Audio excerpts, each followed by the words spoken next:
Shalom, shalom. Call Halayimla, Yahweh, Bahasham, Yahweh Shai, Bahasham Rakak Kodash. Double honors to the apostles and elders of Great Millstone, better known as GMS, who rule well. Peace and salutations unto the hopeful elect, the tabernacle of David, beginning with the 144,000, and the rest of the men, women, and children, whom Yahweh Bashem Yahweh Shai will have mercy upon out of the 12 tribes of Israel. And this is your brother Montezabath, back again as a continuation on, following up in this series, the book of Revelation. And this is going to be Revelation, the 9th chapter breakdown. Okay, so as we get into this lesson, what you will notice within this chapter is that there are a lot of metaphors and allegories. And so as we begin this chapter, all right, we're picking up from Revelation, the 8th chapter, which, if you remember in the previous lesson, all right, the very last verse, Revelation chapter 8, verse 10 and verse 13, Salakia, which says, "And I beheld and heard an angel flying through the midst of heaven, saying with a loud voice, Woe, woe, woe to the inhabitants of the earth by reason of the other voices of the trumpet of the three angels which are yet to sound." And what this is going into, when you look up the word woe, and simply just means destruction, but also it means lamenting or mourning. All right. And this reminds me of the precept in Ezekiel, the 7th chapter, when it was told to Ezekiel, chapter 2 and verse 10, it says, "And he spread it before me," speaking of the book, which is the overall Bible itself, "and it was written within and without, and there was written therein lamentations and mourning and woe." And this is why we always tell, you brethren that are in the truth, all right, that knowing that you are a Hebrew Israelite is only a third of the battle, man. All right, because although it's exciting, although we are considered the promised nation, all right, in terms of Abraham getting the promise and the kingdom is going to be given to us, but there's a lot of things that we must go through considering walking through the straight gate, all right, and the times of trialing and testing, okay, are at hand when it comes to Jacob's trouble. So with that being said, let's turn our attentions back to Revelation, the 9th chapter, all right, and as you see here, the 5th trumpet, the bottomless pit. All right, so let's start at the top. Revelation chapter 9 and verse 1. "And the 5th angel sounded, and I saw a star fall from heaven unto the earth, and to him was given the key to the bottomless pit."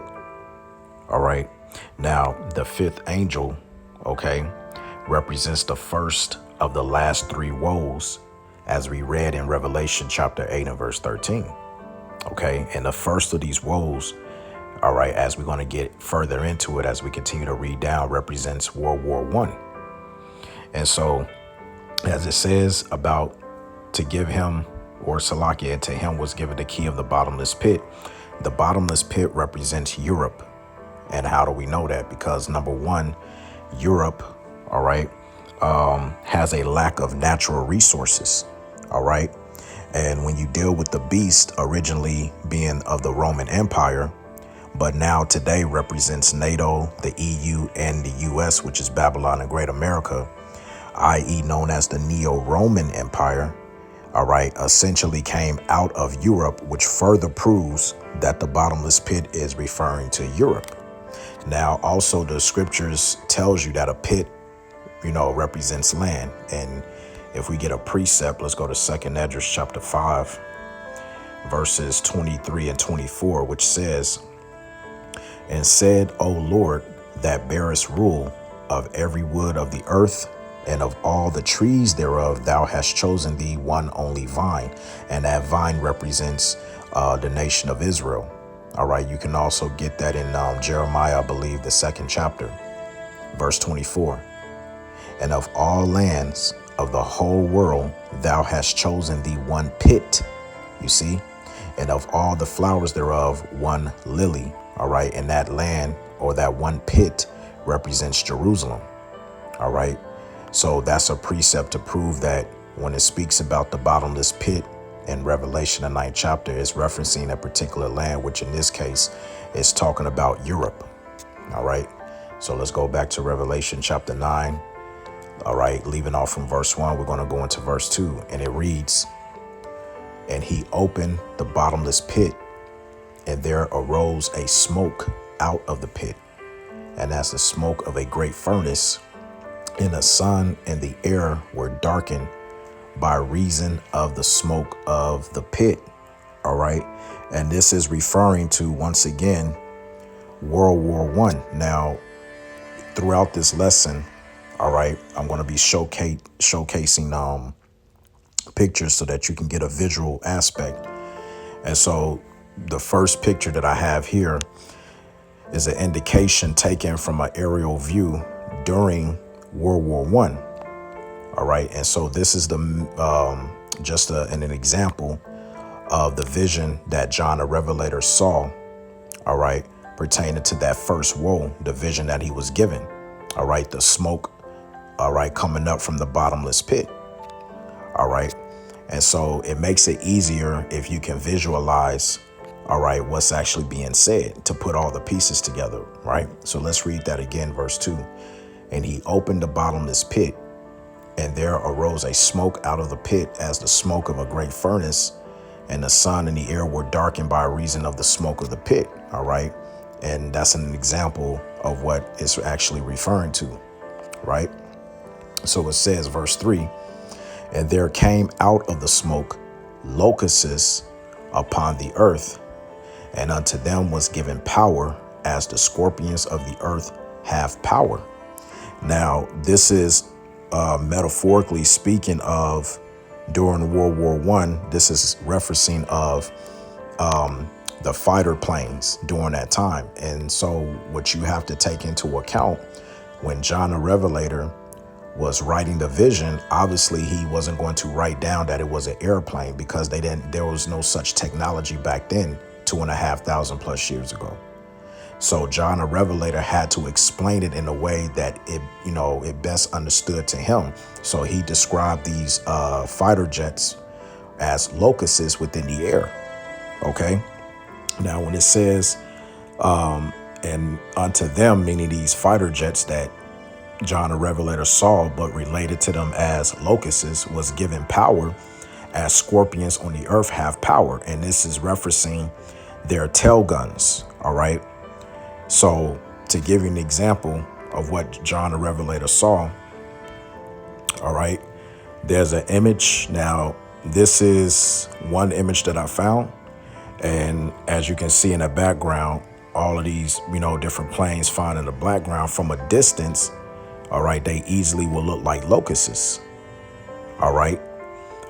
Let's get another picture, which I have here. All right. So amidst the flying in the sky, imagine seeing a group of these planes together. All right.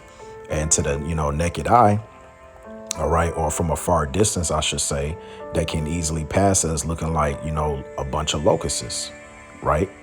Now, when it talks about it was given power unto them, all right, like of a scorpion, this is what it was referencing. All right. Because during that time, they had what is called a rear gun. All right. And they were shooting the guns from the back of the plane, or actually inside the cockpit. All right. As you can see here, this is just a representation of what John the Revelator saw. All right. So going back, let's read that again. Revelation 9 and verse 3. "And there came out of the smoke locusts upon the earth, and unto them was given power as the scorpions of the earth had power." All right. Once again, this is referring to the World War One fighter jets and the tail guns that they had back then. Verse 4. "And it was commanded them that they should not hurt the grass of the earth, neither any green thing, neither any tree, but only those men which have not the seal of the Most High in their foreheads." Right. Because ultimately, John the Revelator, he saw that, okay, these locusts are not eating the grass or anything. All right. So this proves that it wasn't speaking about actual locusts, but it was speaking about those World War One planes. And basically those planes, they were killing men who were not sealed.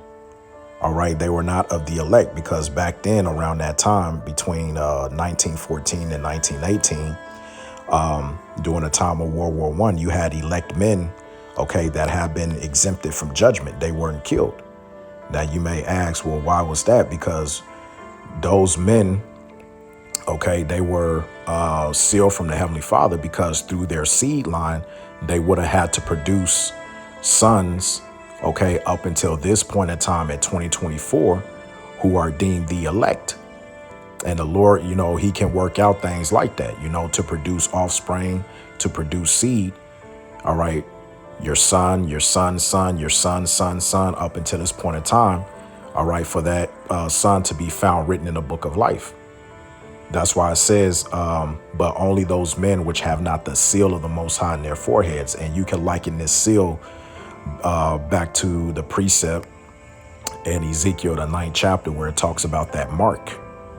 OK, so going on, verse 5, Salakia, it says, and to them it was given that they should not kill them, but that they shall be tormented 5 months.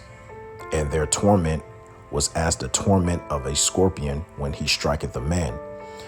Now, this is going into when it says they should be tormented 5 months. Ultimately, this is speaking of it. The war took place about 5 years. All right, because I believe it was declared somewhere around July, maybe the 27th or the 28th of July, around 1914. And you had something that was called armistice, which, if I go here, let's just look this up real quick. So you had something that was called armistice, all right, for World War I, all right, which it says here at the top, the armistice was the ceasefire that ended hostilities between the Allies and Germany on 11th of November, 1918. The armistice did not end the First World War itself, but it was the agreement which stopped the fighting on the Western Front while the terms of the permanent peace were discussed, right? Because if you look up, let's see here, if you actually look up how many years did World War I last, right? Now, they'll tell you 4 years, right? But see, the scripture says 5 months, which that's equivalent to 5 years. Okay, so where do the 5th year comes in? You may ask. Well, you had something that was called the Treaty of Versailles, okay, which was signed. It was a peace treaty signed on June 28th, 1919. Okay, and so this is when they, wanted the ceasefire. So from the time of 1914 all the way up until 1919, that's a total of 5 years. And that's the reason why we read, if we go back, the armistice, which clearly tells you that the ceasefire that ended, although it may have ended, it did not end the First World War itself. So technically speaking, all right, it didn't last for 4 years, but in actuality, it lasted for 5 years. So going back to Revelation 9, all right, at verse 5, let's read it again. And to them it was given that they should not kill them, but that they should be tormented 5 months. And their torment was as the torment of a scorpion when he striketh a man. And that torment of a scorpion is referring to the tail gun, all right, because the fighter jets, they were shooting, all right, from the back of the planes, all right. So moving on, all right, this is Revelation 9:6. It says, and in those days, all right, shall men seek death and shall not find it, and shall desire to die, and death shall flee from thee. Okay, and this is going into, back then, you have to remember, around that time period, all right, there was no such thing as penicillin, no killers such as what we have today, morphine, all right, and all of that sort of stuff. So a lot of these guys that were wounded during the First World War, all right, they suffered in agony and pain, so much so that they rather just be put to death. All right. They rather just be put to death. Now, I have a small article here from 1914 to 1918 International Encyclopedia of the First World War. And it's entitled Mutilation and Disfiguration by Julie Anderson. So let's just read this top paragraph here just to get some context on what it was talking about.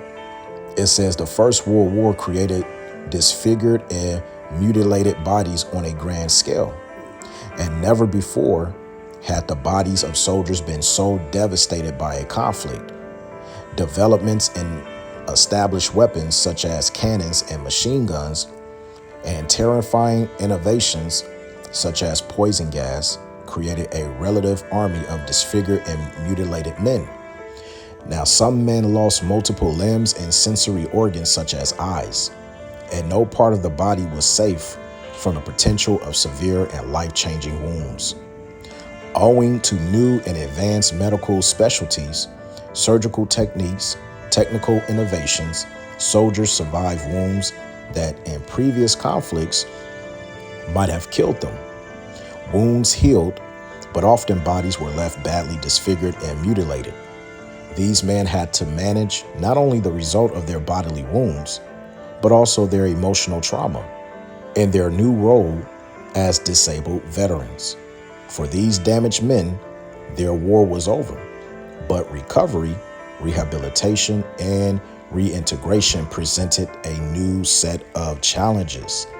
All right, so going back, Revelation 9 and 6, let's read it one more time. It says, and in those days shall men seek death and shall not find it, and shall desire to die, and death shall flee from thee. Because although whether they had mutated, they had their leg amputated, Salaki is what I meant to say, amputated, or whether they had to have an arm chopped off, they didn't have the necessary anesthesia back then in terms of the technology like what we had today.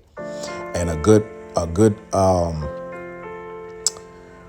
when you look at, what's that movie?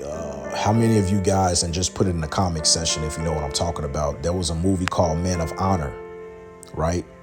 And there was a scene where Cuba Gooding Jr., when he had the accident after when they was railing in whatever he found in the sea as a Navy diver, and on the ship, he sacrificed his life when that cord snapped and it took off his leg.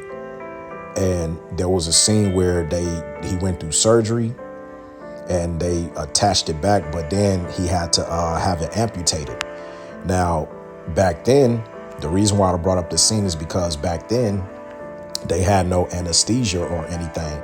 So what they used to do for soldiers was they used to put like a rubber ball in their mouth, and then they used to give them strong drink, all right, to kind of give them that numbing sensation from the alcohol. And then they would just have to chop off that leg or chop off that arm or hand, whatever, wrist, whatever the case may be. Okay, that's why it says that men shall desire to die, because imagine being in that much pain to where you have to have a leg or something amputated and you don't have the proper anesthesia and, that we have today, so you can just imagine back then, right? So moving on, verse 7, it says, and the shapes of the locusts were like unto horses prepared unto battle, and on their heads were as it were crowns like gold, and their faces were as the faces of men. Now, this is speaking of, when we look up real quick, let's look up, you had something back then that was called World War I, what is it called? Pickle Hobbs helmet. And this is what it meant when John the Revelator saw, he saw crowns of gold. This is what he was referring to. All right. You had something that was called the pickle hub. All right. That the Germans wore. All right. and other soldiers. I believe the Australians had these sort of style of helmets as well. All right, so this is known as the pickle hub, right? And when it talks about on their heads was as it were the crowns of gold, that's what it was referring to, and their faces were as the faces of Salakia men. All right, which ultimately that's talking about the men that operated these planes, right? So verse 8, and they had hair as the hair of women, and their teeth were as the teeth of lions. Now, this is going back to these helmets because you had something that was called pickle hub with plums, which is another way of saying feathers. And so this is what it looked. This is why John the Revelator said it looked like a woman's hair, because this is what they had. Now, to show you just an example in this picture, if you look at the guy standing in the middle, all right, look like a chick with the plums on top. All right. So that's what that's going into. OK. So back here, let me read it again. Revelation 9 and 8. All right. Which says, and they had hair as the hair of women, and their teeth were as the teeth of lions. All right. So once again, you know the pickle hub, but this time with the plums, which represents the feathers coming out from the top. And the teeth represents the bullets coming out of the machine guns. All right. Because, when you understand how they used to operate the planes back then. Right. So moving on, verse 9. All right. It says, and they had breastplates as it were breastplates of iron. And the sound of their wings was as the sound of the chariots of many horses running to battle. And this is ultimately talking about the sound of those fighter jet planes, all right, back then. Because unlike today with the commercial airline and the stealth planes that we have, like the F-35 and, just to name one or two, basically, and also the Raptor. But basically back then, the planes had those propellers that you had to turn. And they didn't have the sort of muffler system that planes have today. So it was very loud. OK, so imagine being alive around that time and having a swarm of those planes that are that loud flying over your head, man. That's why John likened them unto locusts. All right. So moving on, verse 10, it says, and they had tails like unto scorpions, and there were stings in their tails, and their power was to hurt men for 5 months. And once again, that sting represents the bullets coming out of the tail gun, and the 5 months represents the period of that war lasting for over 5 years. As we already went into that, you had the Treaty of Armistice, which that's another way of calling truce for how long that they're going to fight. And then in 1919, it ended with the Treaty of Versailles, right? So moving on, verse 11. It says, and they had a king over them, which is the angel of the bottomless pit, whose name in the Hebrew tongue is Abaddon, but in the Greek tongue hath his name Apollyon. All right, if I pronounce that right. So basically, this angel of the bottomless pit represents a man by the name of Kaiser Wilhelm II. Now, Kaiser, when you break it down, the name Kaiser actually means emperor, or in Roman times, it actually means Caesar. It's the same thing, right? Now, this is just a little something based off of World War I dealing with Kaiser Wilhelm II. It says historians typically argue that Wilhelm was largely confined to ceremonial duties during the war, and there were innumerable parades to review and honors to award. The man who in peace had believed himself omnipotent became in war a shadow Kaiser, or a shadow emperor, out of sight, neglected, and relegated to the sidelines. Now it says Wilhelm was a friend of Franz Ferdinand, and he was deeply shocked by his assassination on June 28, 1914. So Wilhelm offered to support Austria-Hungary and crushing the Black Hand, the secret organization that had plotted the killing and even sanctioned the use of force by Austria against the perceived source of movement, which was Serbia. This is often called the blank check. And he wanted to remain in Berlin until the crisis was resolved, but his courtiers persuaded him instead to go on his annual cruise of the North Sea of July 6, 1914. So it says Wilhelm made erratic attempts to stay on top of the crisis via telegram, and when the Austro-Hungarian ultimatum was delivered to Serbia, he hurried back to Berlin, and he reached Berlin on the 28th of July, and he basically just wrote a copy to Serbia. Now, when you understand, right, what happened, basically this spilled over into him wanted to take the Serbians out, which led to Russia getting involved, France, Britain, and that sparked World War I when you go further into it. All right, but I just wanted to give you a little bit of background info on this. So let me see here. Yeah, we can read this a little bit. It says more recent British authors state that Wilhelm II really declared ruthlessness and weakness will start the most terrifying war of the world, whose purpose is to destroy Germany, because there can no longer be any doubts. England, France, and Russia have conspired themselves together to fight in an annihilation war against us. All right, and that's what he stated. All right. And like I said, you can read more of this, but I just want to get straight to the point. All right.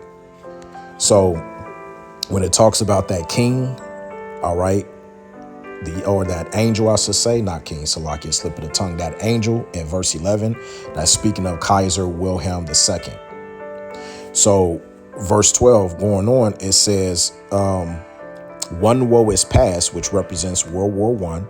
And behold, there come two woes more hereafter. Now, what you got to understand, while this was being written, all right, once again, woe means destruction, but there have been two major destructions and a third is prophesied. So at this point in the game, when reading this chapter around the 12th verse, all right, what you got to understand at this point in the vision, however, only one world war had been fought. OK, so that's what sometimes you have to be careful, because the scriptures, it jumps from different time periods. OK, so now we're getting to the sixth trumpet. All right. Army from the east. So now this is going to jump from World War I, and it's going to give you the vision of this last and final war, which is World War III. All right. So it says, and the angel, or the sixth angel, sounded, and I heard a voice from the four horns of the golden altar, which is before the Most High. OK, now to show you that this is representing what's going to happen in our time right now, let's get a precept. Let's go to Revelation chapter 16 and verse 12. It says, and the sixth angel poured out his vial upon the great river Euphrates, and the water thereof was dried up, that the way of the kings of the east might be prepared. Because ultimately, all right, this is setting up that last and final third world's war that's going to be met in the valley of Jehoshaphat, or Yehoshaphat. And that's why the scripture says, let's get a precept in Joel, the 3rd chapter. All right. Joel 3, and I'll start at the top. It says, for behold, in those days and in that time, when I shall bring again the captivity of Judah, which represents the southern kingdom, and Jerusalem, representing the northern kingdom, right? I will also gather all nations and bring them down into the valley of Jehoshaphat, which is Yehoshaphat, which also ultimately means the valley of decisions, and will plead with them there for my people and for my heritage Israel, whom they have scattered among the nations and parted my land. So this is the will of the Heavenly Father. His will is to gather the nations in this region. That's the reason why the Euphrates River, as of right now, is currently being dried up, because it's preparing for that last final war. So going back to Revelation, the 9th chapter, In verse 13, we left off.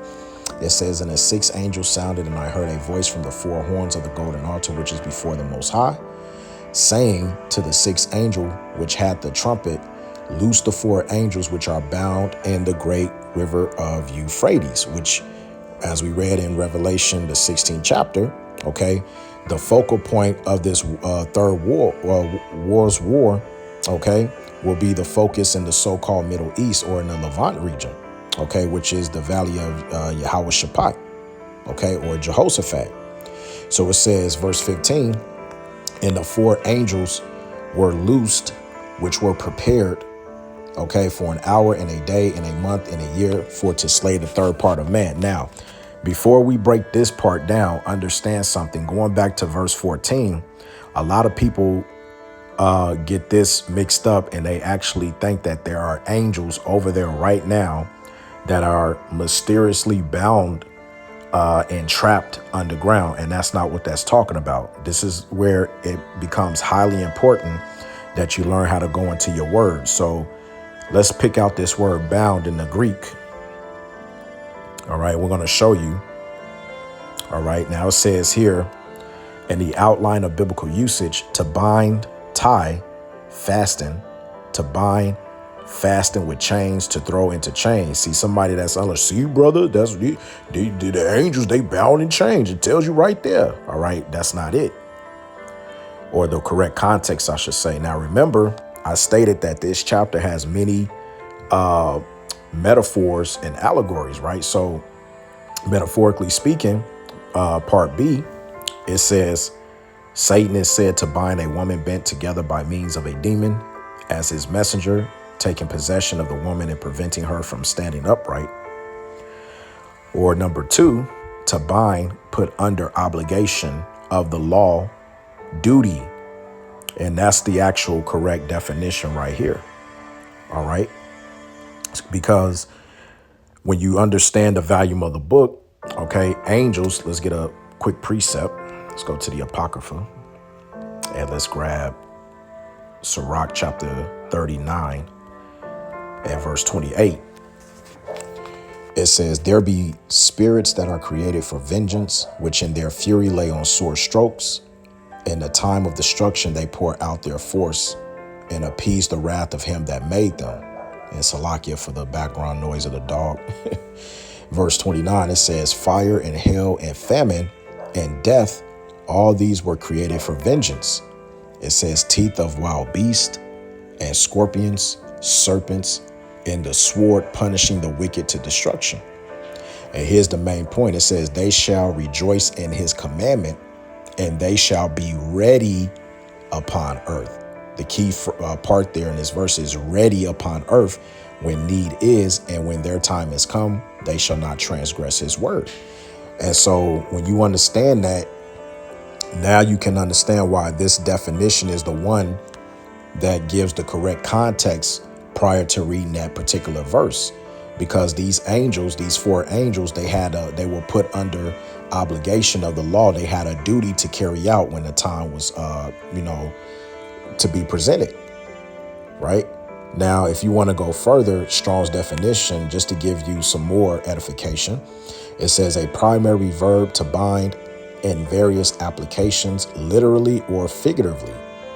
To bind, be in bonds, knit, tie, wind. It says see also G 1163 and G 1189. So let's pick out more of these words. All right, now if we go, which is Strong's G 1163, okay. Strong's G 1163, die. Right. Now, the correct necessary definition to back this up even more, it says at the top, it is necessary, there is need of, it behooves, is right and proper. A, necessity lying in the nature of a case. B, necessity brought on by circumstances or by the conduct of others towards us. C, necessity in reference to what is required to attain some end. Or D, a necessity of law and command, of duty and equity, and that is the correct definition pertaining to the context of the verse, because these angels were given a duty. right? As the scripture says also, if we go back, let's get a precept in Psalms chapter 103 and verse 20, which says, "Bless the Lord Yahweh, ye his angels that excel in strength, that do his commandments, hearkening unto the voice of his word."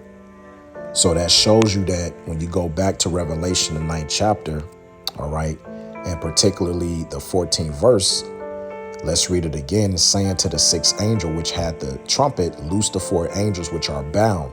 Now you understand what it means by bound, meaning those that had a duty, all right, they were to keep that commandment in the great river Euphrates.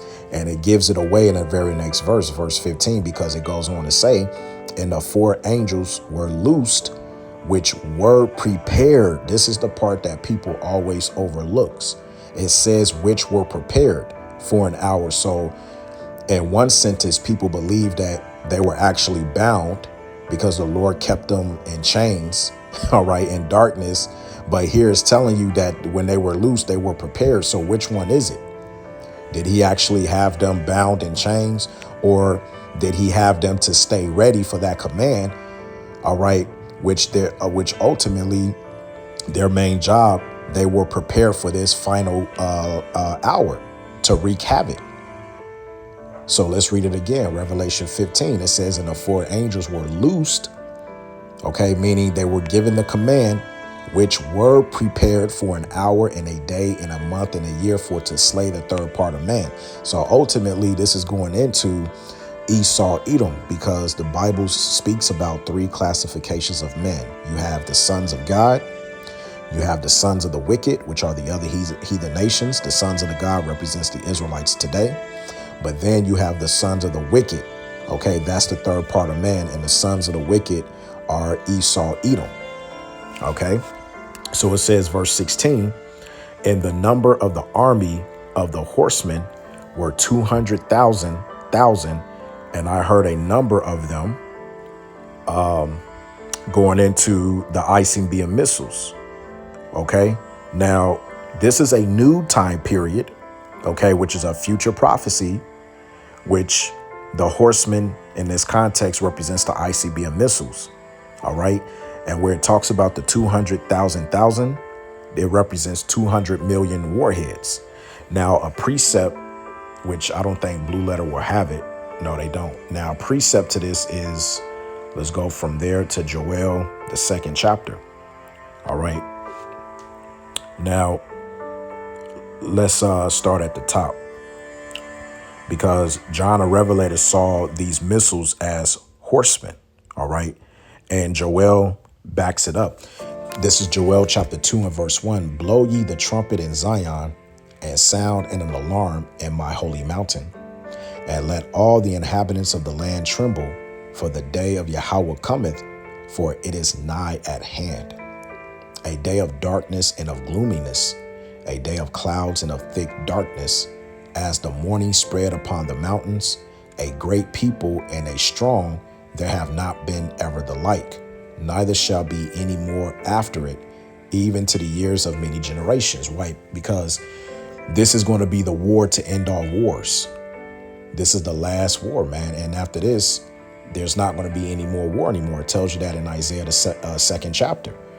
All of the nations are going to, turn all of their swords and stuff into pruning hooks and everything. And it even tells you in Ezekiel, the 39th chapter, I believe, that we're going to destroy all of the weapons when it's all said and done. But moving on, verse 3, "A fire devoureth before them, and behind them a flame burneth." And this is going into the ICBM missile. "The land," which represents America, "is as the Garden of Eden before them." So it's painting the picture, showing you that as these missiles are taken off, before it hits, America is, it's at one. It's like the Garden of Eden. All right. It has its abundance, its glory is glorying itself with its delicacies, all of that in the third, right? But it goes on to say, "And behind them a desolate wilderness," right? Because when the missiles come and they hit their target at Babylon the Great, the scriptures tells you whether it be in Isaiah, whether it be in the book of Jeremiah, okay, that America is going to be left a total desolate wilderness. Picture the movie, The Book of Eli with Denzel Washington, all right, as he was traveling. So it says, yea, and nothing shall escape them. And the appearance of them is as the appearance of horses, and as horsemen, so shall they run. And this is speaking of those ICBM missiles. Okay, now I have a picture just for your, let me see here. I thought I had it. Maybe I don't. All right, let's get this here. If you look up, let's go back here to this tab and let's look up ICBM missiles and rank firing off. Right. Let's see if I can find a good photo. I don't think I said tank. That's why. It's Salakia. Let's do this real quick. Bear with me, brothers and sisters. Let me see. So you can get an idea of the vision that Joel saw. You know what? Matter of fact, hold on. Let's do multiple ICBM.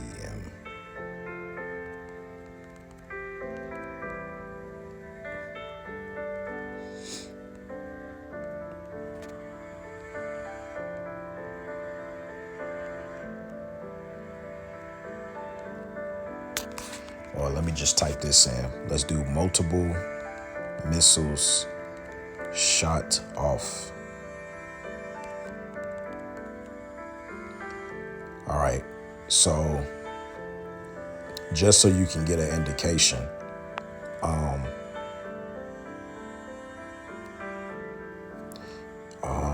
that might be a good one. Let's see. Okay, we'll just use this one. Oh, you know what? Let's actually, let me see. Aha, here we go. The water Yahweh Bashem Yahushai. So let's just use this as just a general type of representation. Now, you see how the missiles is being shot off. So essentially what Joel was trying to explain, these ICBM missiles, which in this picture, these are just, regular missiles that are being fired off. But when those ICBMs leave the silos, they're going to be in ranking file, just like you see here in this image. And so this is why he likened it unto horsemen, because when you go back then, when you had, different nations come up against one another and they were fighting with horses and swords, they were all in ranking file order.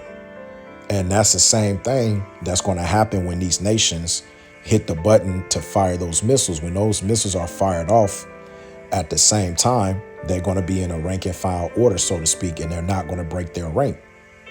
So ultimately, this is what Joel was explaining. This is the vision that he saw, right? So let's go back to it.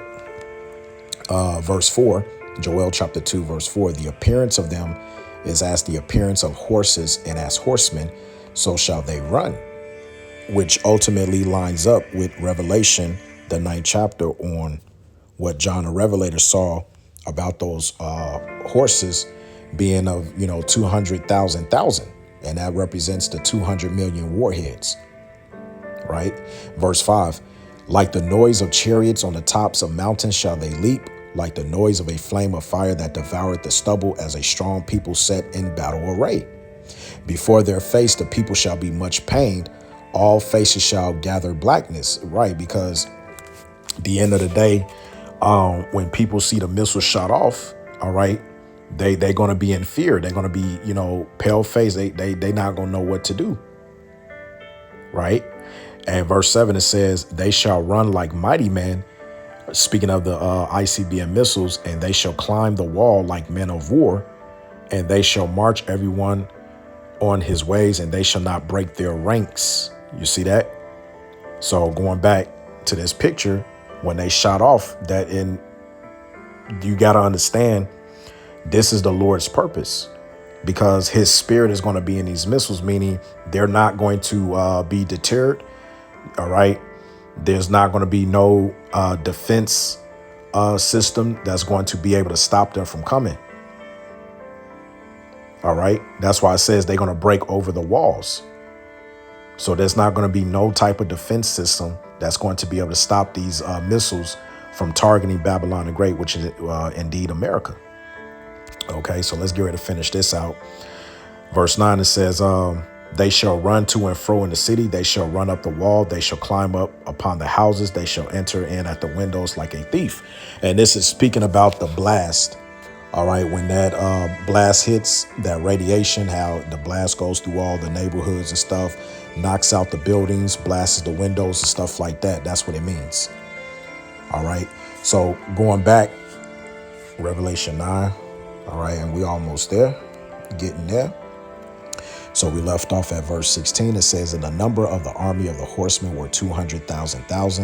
And I heard the number of them. And once again, that's going into the ICBM missiles. Verse 17. And thus I saw the horses in the vision, and them that sat on them, having breastplates of fire, which ultimately represents their the structure of the missile, and of jacinth and brimstone. And the heads of the horses were as the heads of lions, and out of their mouths issued fire and smoke and brimstone. And now, once again, this is a metaphor, because we know that lions don't actually spew out fire from their mouth. So this is talking about the warheads off those ICBM missiles, right? So verse 18, it says, by these three was the third part of man killed, representing Esau, Edom. All right. The sons of the wicked. All right. The third part of men, by the fire and by the smoke and by the brimstone, which issue out of their mouths. And you can also grab, if you want, let's get the book of Job 20.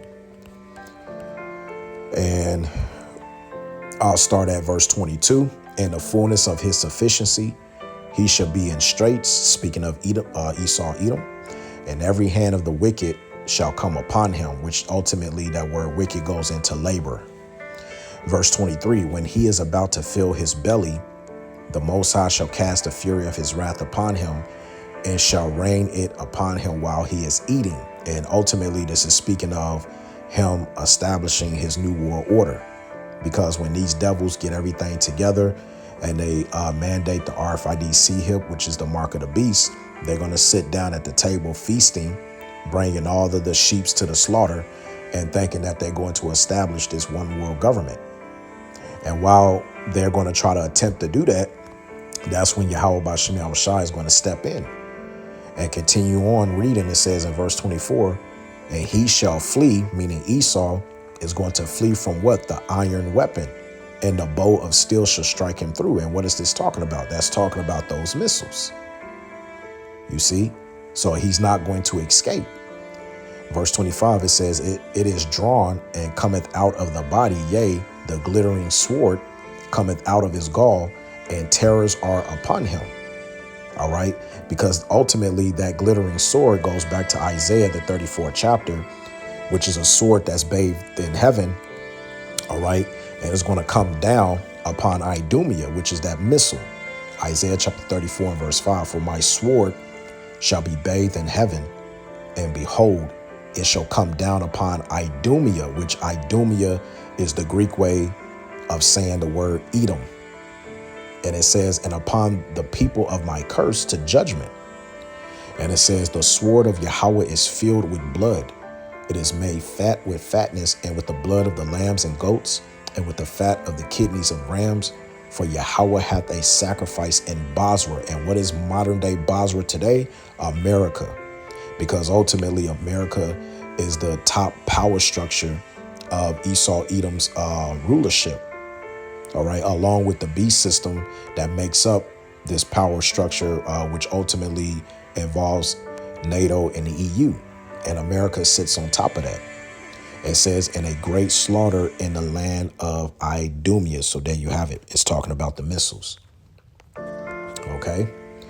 So back here, Revelation chapter 9, verse 19, it says, for their power is in their mouth and in their tails. And for their tails were like unto serpents and had heads, and with them they do hurt. And once again, that's speaking about the missile. The tails represents when the missiles are shot off, going back to the picture. All right. As you can see there, fire shoots off from the tail ends. That's what gives them their power to shoot forth through the air. Right. Back here, Revelation 9:20, it says, and the rest. All right. Salakia. Drinking water. Right. Now it says here, and the rest of the men which were not killed by these plagues. Now, why does John a Revelator writing calling these plagues? Because remember, you ultimately not every Edomite is going to be totally destroyed, because those top banking elites, they're going to go into bunkers. And this is the ultimate plague that's going to plague them. Speaking of Esau, Edom, when you get Zechariah the 14th chapter, going into that plague. But it says, by these plagues yet repented not of the works of their hands, that they should not worship devils and idols of gold and silver and brass and stone and of wood, which neither can see nor hear nor walk. Neither repented they of their murders, nor of their sorceries, which when you go into that word sorcery, it goes back to the Greek word pharmakia, okay, which is what you get witchcraft from, their potions of their medical or medicinal practices. It says, nor of their fornication, nor of their thefts. And let's get a precept, if we can, to close out in the Apocrypha. Let's get 2nd Esdras, chapter 16, right around, I'm going to start at verse 18, but the point is at verse 20. The beginning of sorrows and great mournings, the beginning of famine and great death, the beginning of wars, and the power shall stand in fear, the beginning of evils. What shall I do when these evils shall come? Behold, famine, plague, tribulation, anguish are set as scourges for amendment. But for all these things they shall not turn from their wickedness, nor be always mindful of scourges. Okay, so that goes right in with them not repenting. All right. And so that pretty much concludes the breakdown to Revelation, the 9th chapter. And I sincerely hope that it was edifying. So with that, all praise to Yahweh Ba'ashem, Yahweh Shai Ba'ashem Rakakwadash. And until next time, Shalom.